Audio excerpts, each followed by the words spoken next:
Merhaba, Pelerin Bahçesi'nde bugün günün konusu yaprak dökmeyen manolyalar. Botanik ismi Magnolia grandiflora. Yaprak dökmeyen manolya yetiştiriciliği nasıl yapılır? Özellikle soğuk iklimlerde ve sıcak iklimlerde manolya yetiştiriciliği nasıl yapılır? Manolya fidanı soğuk iklimlerde ve sıcak iklimlerde nasıl dikilir?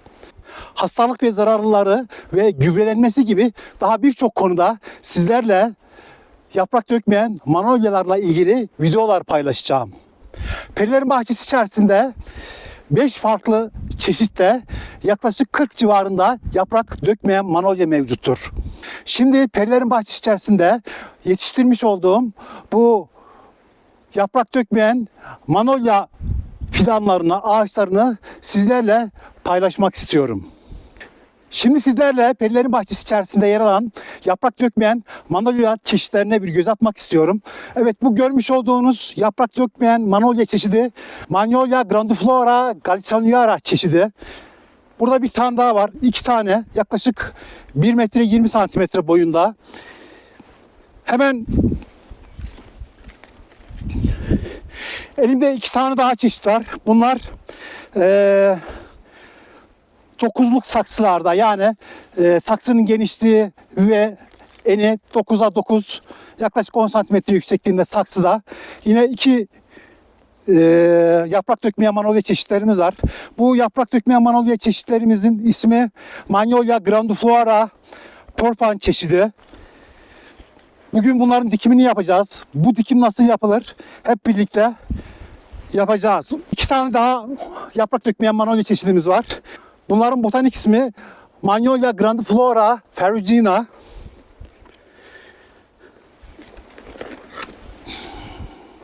Buradaki çeşidimizin ismi Magnolia grandiflora Francesco Treve çeşidi. Bu çeşidimizin ismi Magnolia grandiflora alta çeşidi. Perilerin Bahçesi içerisinde en fazla bulunan çeşit bu alfa çeşididir. Sizlerle yaprak dökmeyen manolyalar hakkında bilgiler paylaşmak istiyorum. Botanik ismi Magnolia grandiflora. Hemen sağımda görmüş olduğunuz çeşidimizin ismi Magnolia grandiflora alta çeşidi. Bu çeşidi farklı kılan en önemli özelliği soğuğa dayanıklı bir çeşit olması. Eksi 20 santigrat derecelerin üzerine dayanabilen bir çeşit. Dolayısıyla bu Magnolia grandiflora alta çeşidini bölge altıda rahatlıkla yetiştirebileceğimiz bir çeşit. Tabii ki özellikle soğuk iklimlerde manolya yetiştiriciliğinde dikkat etmemiz gereken en önemli husus fidan dikimidir. Fidan dikiminin sadece dikim çukurunu açıp içerisine fidanı yerleştirip toprakla örtmekten ibaret olmadığını her videomda ifade ettim.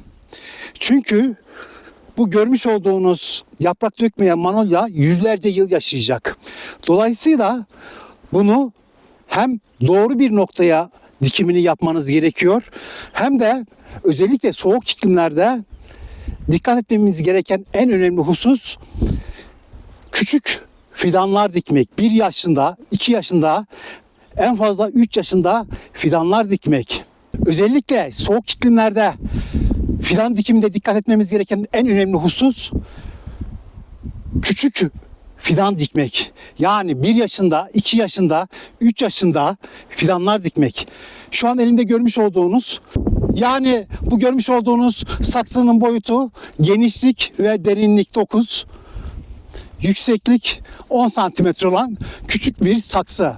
Özellikle soğuk iklimlerde bu şekilde fidan almanız en doğru olandır. Çünkü bu fidan yaklaşık 1 yaşlarında böyle bir fidanı diktiğiniz zaman bu fidan soğuk iklimle adapte olacaktır. Buranın iklim özelliklerine dayanıklı hale gelecektir. Bu şekilde dikmiş olduğunuz bir fidan büyüdüğünde büyük ağaç dikimine kıyasla 5-6 santigrat derece daha soğuğa dayanıklı olacaktır. O yüzden mutlaka soğuk iklimlerde bu şekilde küçük fidanlar dikmenizi öneriyorum. Burada yine görmüş olduğunuz 5 litrelik saksıda bir 2 yaşında yine bir çeşidimiz. Bu şekilde yaklaşık boyu 70 santimetre olan bir çeşit. Bakın gövdesini incelediğimizde hepsi yeşil, daha odunlaşmamış. Bu da aynı şekilde. Bu şekilde fidanları soğuk iklimlerde dikmemiz çok doğru olacaktır. Soğuk iklimlerde kesinlikle 5 yaşında, 6 yaşında, 7 yaşında, 3 metre boyunda bir yaprak dökmeyen manolya dikmiyoruz. Bölge 7A'da, bölge 7B'de ya da bölge 6'da bu şekilde dikmiş olduğunuz fidanlar soğuğa uyum sağlayamayacaktır. Az önce de ifade ettiğim gibi bu yaprak dökmeyen Magnolia grandiflora alta çeşidi geçen yıl Nisan ayında meydana gelen yaklaşık eksi 10 santigrat derecelik bir soğuğu hiçbir koruma olmadan atladan bir çeşit. Yani bu bölge 6A'da, bölge 6B'de çok rahatlıkla yetişebilen bir çeşit. Bunun temel sebebi bunu küçük yaşta dikip bu bölge 6B'nin iklim özelliklerine bu bitkiyi alıştırmamızdır. Sıcak iklimlerde ise durum tamamen farklı. İstediğiniz boyda 3 metre boyunda, 5 metre boyunda küçük fidan, istediğiniz boyda herhangi bir yaprak dökmeyen manolyayı alıp rahatlıkla dikebilirsiniz. Soğuk açısından herhangi bir sorun olmayacaktır. Ayrıca yaprak dökmeyen manolyaların toprak isteğine gelince hafif asidik toprakları tercih eder. Yaprak dökmeyen manolyalar. Ancak zorlu şartlara dayanıklı bir ağaçtır. Tuzluluğa dayanıklıdır. Özellikle kuraklığa çok dayanıklı bir ağaçtır. Kökler toprağa yerleştikten sonra kuraklığa dayanıklı ağaç çeşitleri arasında yer alır. Sizlerle bu kısa bilgileri paylaştıktan sonra şimdi bu iki yaprak dökmeyen fidanımızı nasıl dikiyoruz? Hep beraber yapalım. Evet, dikim noktamızı belirledik. Dikim noktamız gün boyu güneş alan bir nokta olması gerekiyor. Öncelikle bu 9'luk saksıdaki manolya fidanımızı dikeceğiz. Dikim yapmadan önce dikim çukurumuzun çapı ve derinliği ne kadar olacak? Genel olarak bu tür saksılı süs bitkilerin dikiminde bu saksı çapının ya da genişliğinin 2 ya da 3 katı genişliğinde dikim çukuru hazırlıyoruz. Derinliği saksı boyu. Yani bu bitkinin kök topu kadar olacak şekilde dikim çukurunu hazırlıyoruz. Öncelikle dikim çukurunu bir hazırlayalım.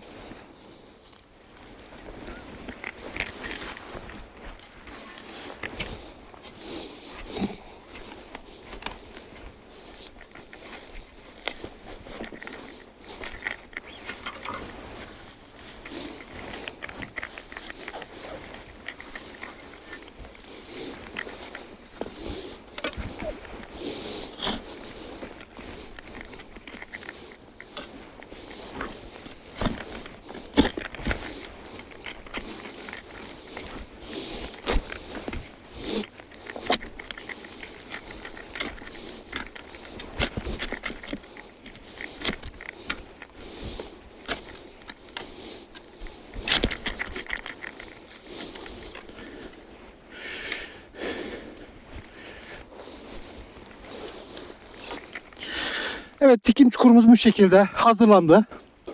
Evet, dikim çukurunu hazırladıktan sonra ne yapıyoruz?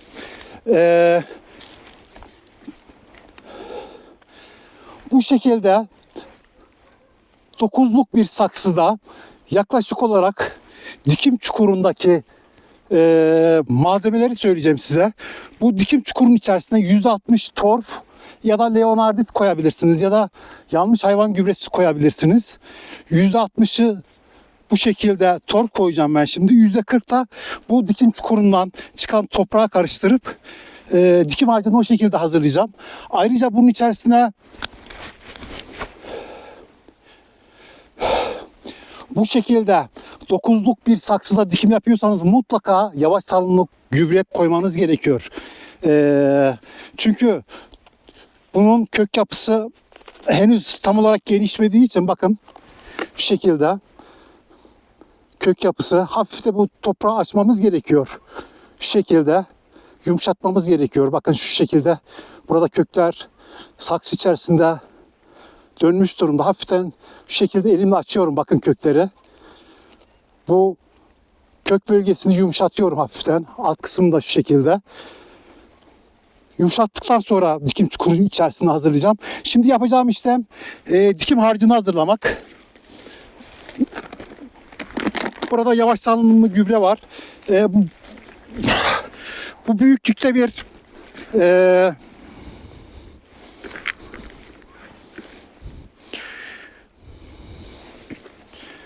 saksıya koyacağım yavaş salınımlı gübre miktarı yaklaşık 3 ila 5 gram civarı bir yavaş salınımlı gübre eklememiz yeterli olacak.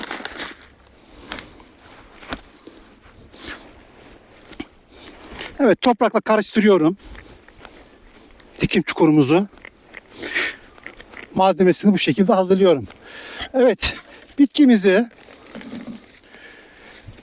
bu kök topunun üst seviyesi toprak seviyesinde olacak şekilde dikim çukur içerisine yerleştiriyorum.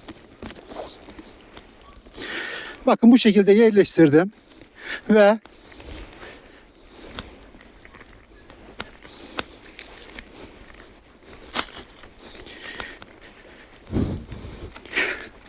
bitki kök topunun üst noktasıyla toprak seviyesi aynı hizaya gelecek şekilde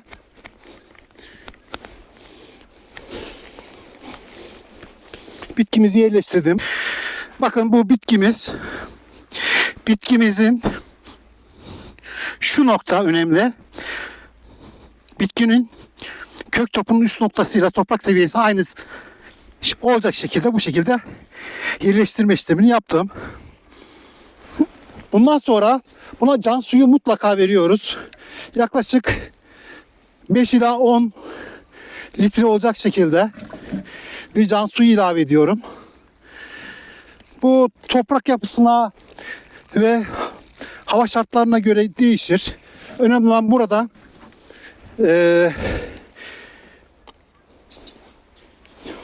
dikim çukurunun tamamen ıslanmış olması çok önemli.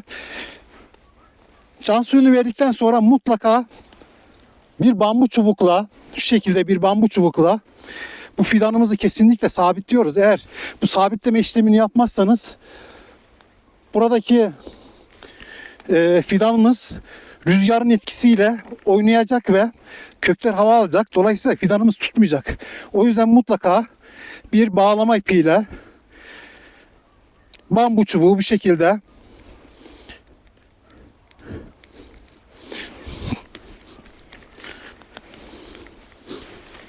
tutturuyoruz bitkimizi. Ve daha sonra burada görmüş olduğunuz samanım var benim. Bu samanla çok güzel bir şekilde bitki kök bölgesine ve dikim çukurunun etrafını iyi bir şekilde samanla maçlıyorum. Maçlama işlemini mutlaka yapıyorsunuz. Özellikle bu şekilde küçük saksılarda mutlaka maçlama işlemini yaparak dikim işlemini tamamlıyorum. Burada bağlama fidan destek çubuğumuz var. Bağlama ipiyle bu şekilde bağladık. Dikim çukurunun etrafında bu şekilde samanla maçlayarak yaprak dökmeyen manolya fidanımızın dikim işlemini bu şekilde tamamlamış oluyoruz. Evet, şimdi de 5 litrelik bir saksıda yaprak dökmeyen manolyanın dikimini yapacağız. Öncelikle dikim çukurumuzu hazırlıyoruz hızlı bir şekilde.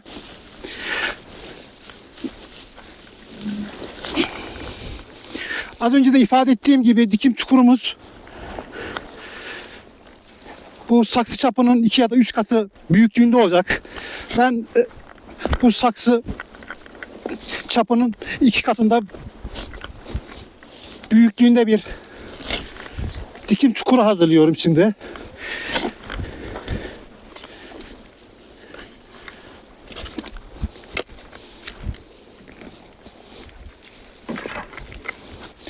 Evet, dikim çukurumuzun derinliği tamam. Genişliği de yaklaşık 2 katı çapında bir dikim çukuru hazırladım. Buraya şimdi bu saksı 5 litrelik bir saksı. Buna yaklaşık olarak %40 civarında torf ekliyorum. Daha büyük bir saksı olduğu için. Az önceki dikimimde %60 civarıydı.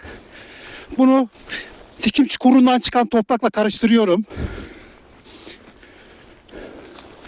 Ve daha büyük çapta bir saksı olduğu için bunun kök topu daha büyük. Dolayısıyla buna 8-10 gram yavaş salınımlı gübre ekliyorum.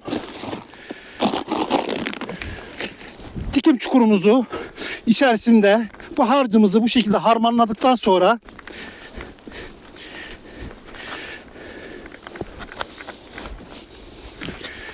evet, bitkimiz görmüş olduğunuz gibi gayet güzel kök yapmış. Bakın bu köklerin hepsini açıyorum. Görmüş olduğunuz gibi köklerin hepsini açıyorum. Ki toprak içerisinde rahatlıkla bu kökler hareket edebilsin. Bakın şu köklerimi tamamen açıyorum. Alt kısmını da hafiften yumuşatıyorum. Ve dikim çukur içerisine yerleştiriyorum. Aynı şekilde dikim harcımızı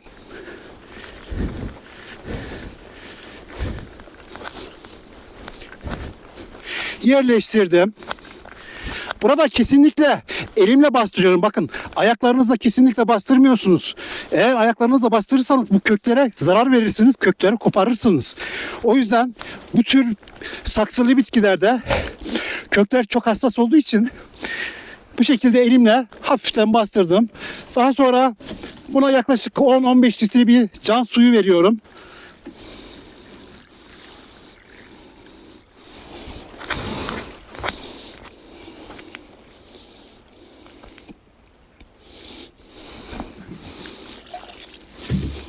Can suyunu verdikten sonra bir bambu çubukla fidanımı destekliyorum.